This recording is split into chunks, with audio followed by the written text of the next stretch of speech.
When it comes to Afghanistan, Joe Biden is either ignorant, lying, or both. You take your pick.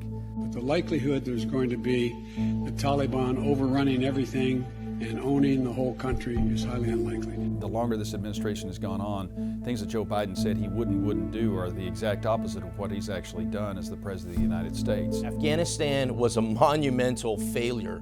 Afghanistan was what set the stage for the disastrous foreign policy that is the Biden administration. The most effed up military operation that I've ever witnessed. Nothing, zip, zilch, in terms of accountability. I've dealt with Gold Star families my entire career, sadly, as a Green Beret, and there is always a level of grief that just breaks your heart. But with these families, it's grief on top of seething anger. I think the video of Joe Biden checking his watch says it all.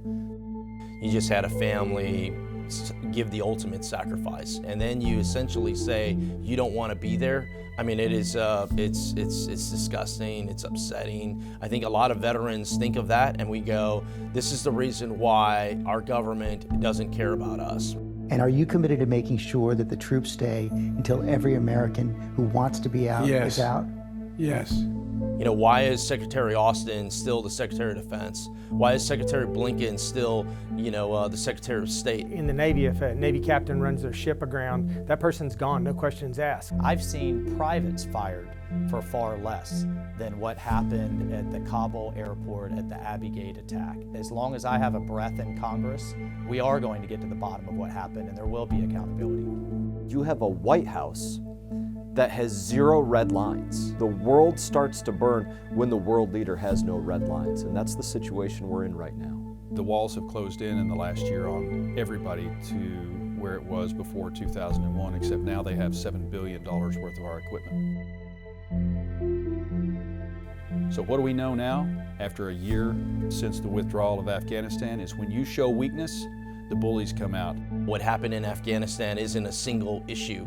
It's absolutely mind-boggling the way they've done things. A lot of it was pretty obvious when it was happening, that the Biden administration had no plan and that they were doing it for political reasons. When you have people so desperate to leave and so desperate to come to America that they're willing to cling to the side of a jet and fall off of it as it's taking off, Joe Biden turned his back on them.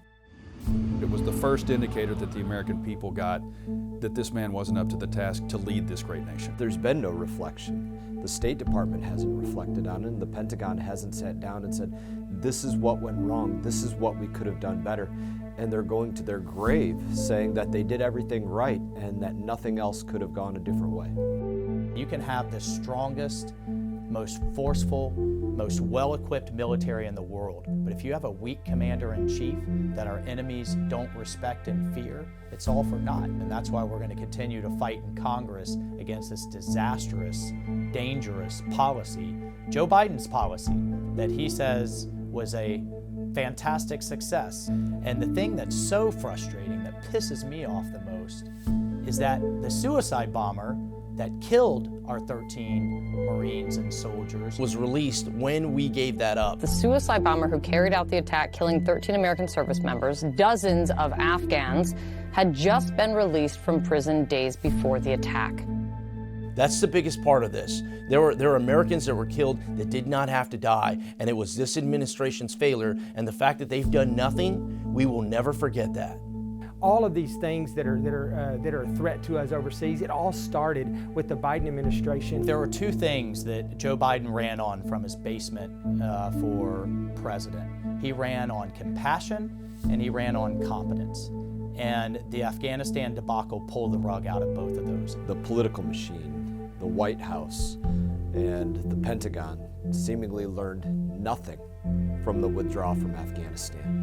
When Biden was running for president in 2007, he said it would take a year to withdraw from Afghanistan. It would take 7 months if we left every piece of equipment there, and we don't want to do that because we're going to be fighting against that equipment someday. Nothing changed, except the people who are calling the shots did. And I make no apologies for what I did. People still care about it. I think people are still angry about it. People are embarrassed by it, and I think I hope that the voters hold the Biden administration accountable for this, and I really do think they will. We've seen those hundreds of people packed into a C-17. We've seen Afghans falling. That was 4 days ago, 5 days ago. For anyone that served in Afghanistan, Iraq, or in the Middle East, or honestly just served in general, this is a very personal issue to us. And we are not going to forget, regardless of all the other distractions, all the other things that are happening, we will never forget this administration's debacle as they left Afghanistan. There's so many other things that are haunting America because of this administration. Afghanistan is one thing that's haunting Americans, but there's people back home that are saying, I can't get what I need at the grocery store. I can't fill up my car. I'm worried about what's going on with taxes and businesses, and am I going to be targeted by the IRS? So for everybody, we see things that we're concerned about with this administration, but there's so much to be concerned about it that's hard to narrow down on one issue. The American people know it. They see right through his spin that it was a great, fantastic success, and you're going to feel it in November. I just did a town hall in my district, and I had two Army veterans that hadn't seen each other in 30 years. And they had met at this event, and it was just incredible to see. That never leaves you, it never leaves you. Serving here in Congress, having people alongside you that have also been in the trenches, it's a reminder to me that we need more veterans up here in Washington. People could sleep, safely at night and not worry about those kinds of things because those people were out on the front lines in Afghanistan making sure that we were safe. So we're going to reach out and find those folks, and we're going to collaborate with the states, and we're going to collaborate with veteran service organizations in a much more efficient and more appropriate way to get them the help they need. Because as Abraham Lincoln said, to care for him who shall have borne the battle and his widow and his orphan. And that's a pledge that I make and the Republican Party makes to all of our veterans. And we will lead the charge in making sure that Americans know that freedom, that safety, that security, it came with a sacrifice. And for those that made that sacrifice, they will be taken care of. They will not be forgotten, and their sacrifices will not be in vain.